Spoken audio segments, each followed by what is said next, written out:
May dalawang gate sa bahay namin. Yung isa, konektado sa sari-sari store.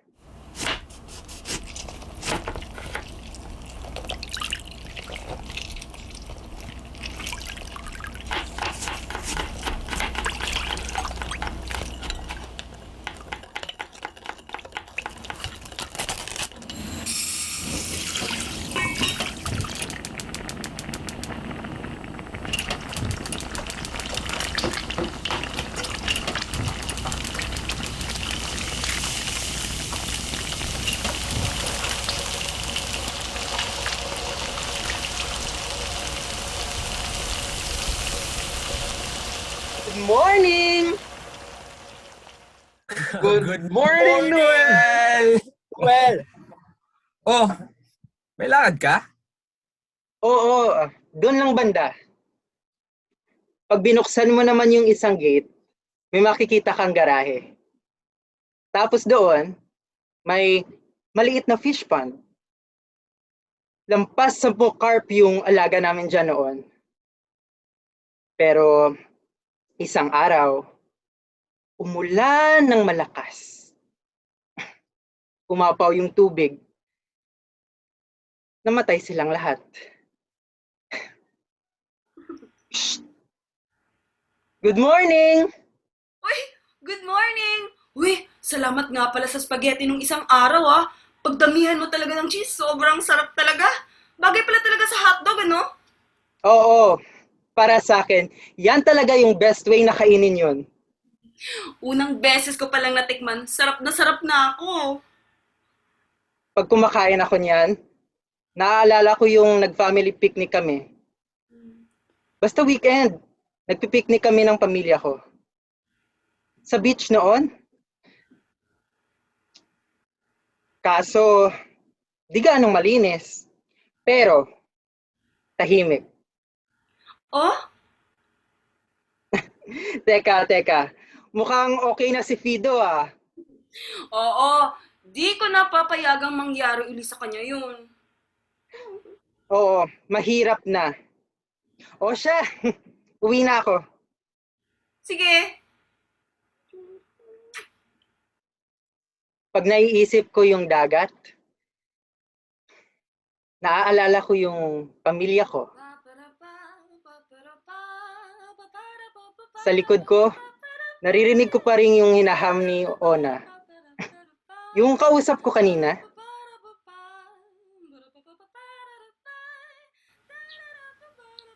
kasama ko si Fido, yung dachshund ko. Umupo ako sa isang duyan sa may plaza. May mas batang kapatid sana si Fido dati kaso nagkasakit. Namatay. After nun, pati si Fido nagkasakit din. Buti gumaling. Kaya yan, magkasama na kami uli. Naririnig ko yung huni ng mga ibon. Ang titinis. Akalain mo, more than 100 birds ang inaalagaan sa lugar na to na may higanteng bahay ng mga ibon.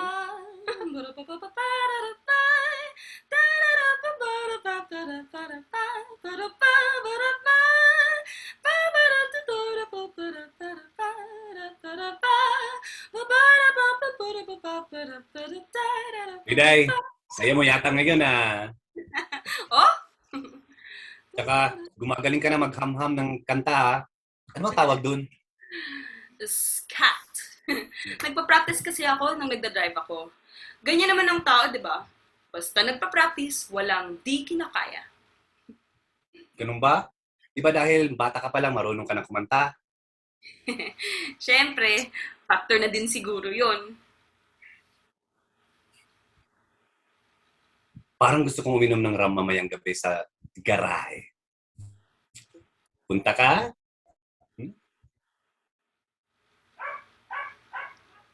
Naririnig ko pa rin talaga yung mga ibon.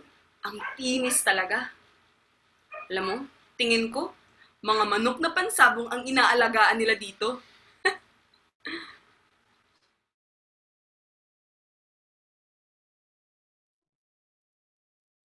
Sa sobrang daming libro dito sa bahay, mukha na tuloy siyang library. Alam nyo, ito yung collection kasi ng may-ari. Merong maskara. Tapos merong mga puppet. At alam nyo, galing to lahat sa iba't ibang bansa. Tapos, meron ding ube na wallpaper. Pero may totoong ube din. Nagagawin nilang jam. Oh, ang sarap ng tapsilog dito sa Sari-Sari Store, no?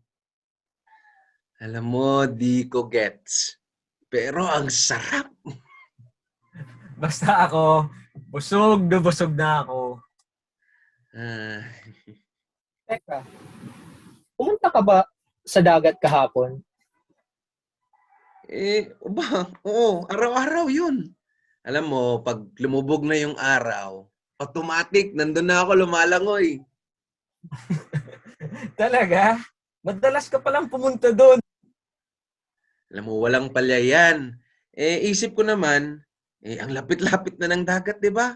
Dapat lumangoy na ako doon. Tama ka.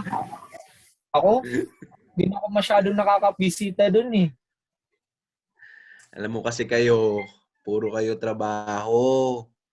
Alam niyo siguro mas maganda naman, mas magiging productive tayo kung minsan nagre-relax tayo, di ba? Madalas akong nagtataka kung bakit ang hilig ng mga tao magtipon-tipon sa dagat. Hindi ko mapaliwanag sa salita eh. Pero kutob ko, parang nagigets ko na.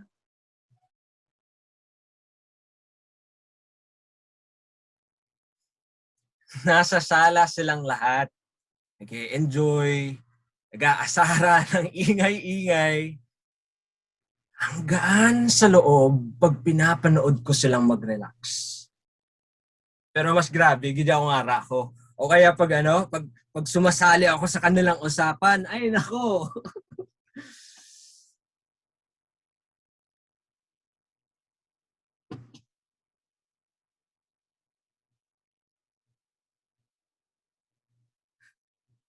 Sa bintana, kita mo yung dagat. Siyempre, mahilig ako lumangoy sa dagat. Pero para sa akin, wala pa rin talagang tatalo sa kwentuhan tungkol sa kung ano-ano mang bagay. Sobra kasi kayo sa trabaho. Mas magiging productive naman tayo kung may time tayo mag-relax, di ba? Uy, alam mo, tama ka dyan. Correct. Hoy, hoy, hoy. Hoy, hoy. Ah, Uy, andyan ka na pala! Pare ka naman. naman.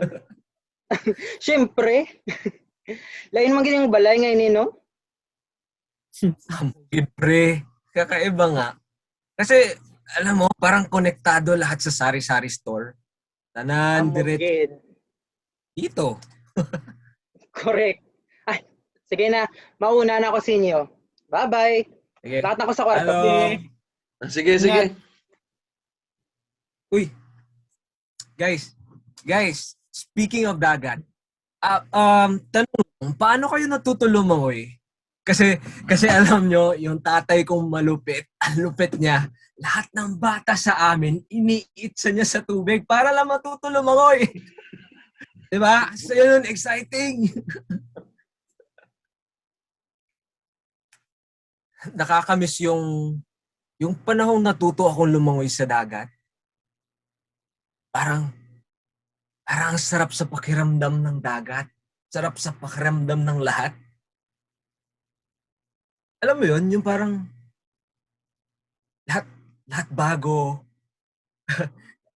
lahat masaya.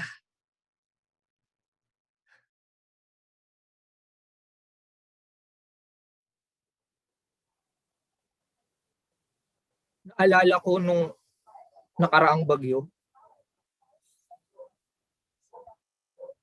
Hirap talaga yung buhay noon. Bumaha sa buong first floor ng bahay namin.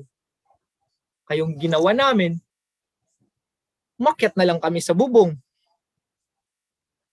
Ay, kakatakot talaga yung tubig. pero hindi naman palagi. Tulad ng dagat. Isa rin itong manlilikha at nagbibigay ng buhay.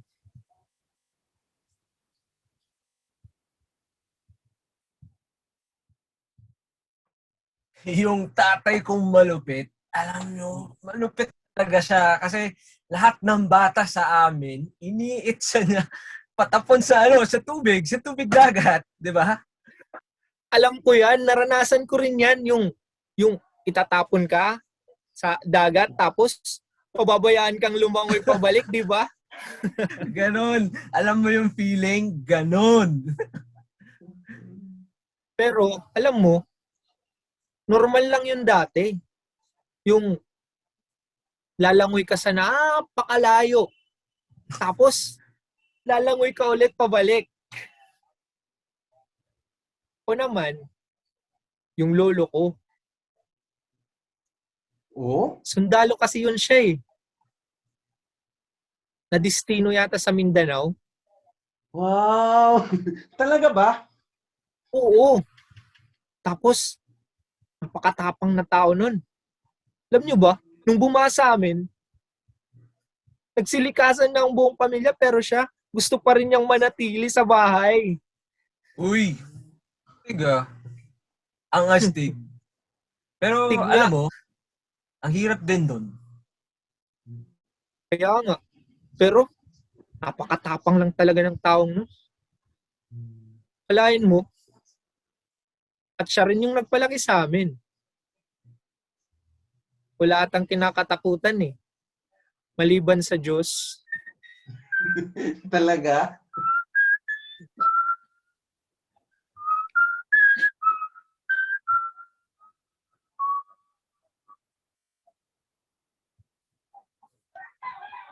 Kitang-kita good ang kaanyag sa dagat.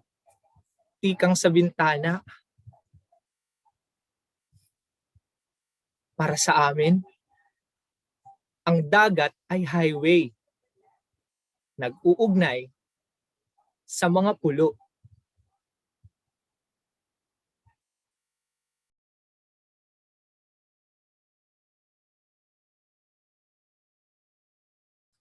Nung bata ako, sa Mindanao ako nakatira.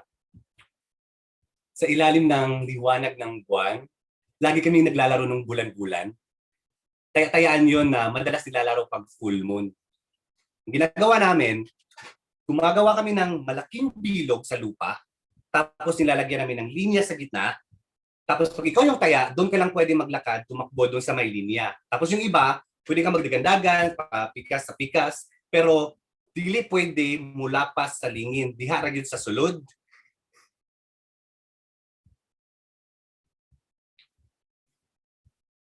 Naalala ko pa yung pakiramdam ng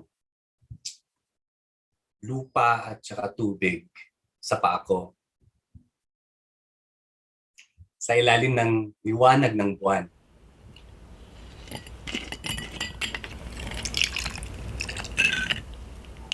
Noel, ilang taon ka na nga? 23. Ang bata mo pa pala. Ay, wait. Alam ko na. Sige. Ah. Magpapatugtog ako ng mga 90s na music. Tapos, Ah. pag nahulaan mo yung kanta, bibigyan kita ng 10 piso. Oh, Game? sige ba? Game! Game. Pero- Game. May alam ba akong 90s? Meron yan. Sikat kayo mga 90s. Nakara niyo dyan? Manood ka na lang. Magigets mo din. Go. Correct. Ready? And Ready? go.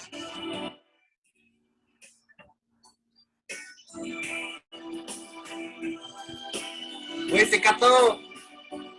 Ha? Dali. Oh, alam mo yan? Ah. 1, Maka. 3, 4, 5. Wala na bang Six. pag-ibig? Jaya, oh. Sorry! Ano ba? Galing! Galing ah! Bilis ah! Daog ko. Oh, kaya 10 piso! Ah. Gats na ako, Bayad ko na. Oo, gats na ako. Di na ako mapil. Shop na lang, Ons! Sorry. Shop! Salamat! Oh.